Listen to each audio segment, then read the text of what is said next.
Hi friends, ఈ రోజు మన టాపిక్ వచ్చేసి ప్రపంచంలోనే 5 అత్యంత ప్రమాదకరమైన రోగాలు ఏంటో తెలుసుకుందాం. మొదటిది క్యాన్సర్. క్యాన్సర్ అనేది శరీరంలోని కణాలను అనియంత్రణంగా పెరిగే ఒక రోగం. ఇది వివిధ రకాలుగా ఉంటుంది. ప్రతి రకంలో కొన్ని చాలా ప్రమాదకరమైనవి. క్యాన్సర్ చాలా వేగంగా ఇతర అవయవాలకి వ్యాపించి అవయవాలను నాశనం చేస్తుంది. రెండవది ఇబోలా. ఇబోలా ఒక వైరల్ ఫీవర్, అంటే ఇది రక్తస్రావాన్ని ప్రేరేపించే జ్వరం. ఇబోలా వైరస్ నుండి వ్యాపిస్తుంది.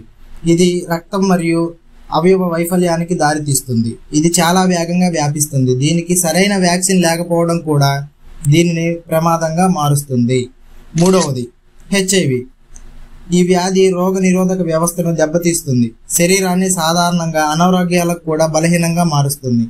ఇది ఒక దీర్ఘకాలిక వ్యాధి, కానీ సరైన చికిత్స దీన్ని నియంత్రించవచ్చు. ఎయిడ్స్ కారణంగా ప్రపంచవ్యాప్తంగా చాలా మంది ప్రాణాలను కోల్పోతున్నారు.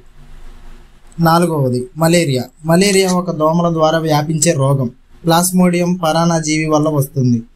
మలేరియా ప్రపంచంలోని చాలా ప్రాంతాల్లో, ముఖ్యంగా ఆఫ్రికా మరియు ఆసియా దేశాల్లో చాలా ప్రాణాంతకంగా ఉంటుంది.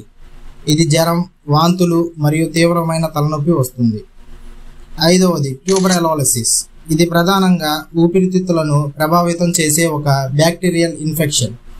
ఇది రోగి నుండి ఇతరులకు దగ్గరగా ఉంటే వ్యాపిస్తుంది. ట్యూబెరోసిస్ సాధారణంగా తీవ్రమైన దగ్గు, గొంతులో నొప్పి మరియు బరువు తగ్గడం వంటి లక్షణాలను కలగజేస్తుంది. ఈ వీడియో నచ్చితే లైక్ చేయండి, షేర్ చేయండి. మరిన్ని వీడియోస్ కోసం సబ్స్క్రైబ్ చేసుకోండి. మీ ఆరోగ్యం మీ చేతుల్లోనే ఉంది, కాబట్టి జాగ్రత్తగా ఉండండి. Thank you for watching video.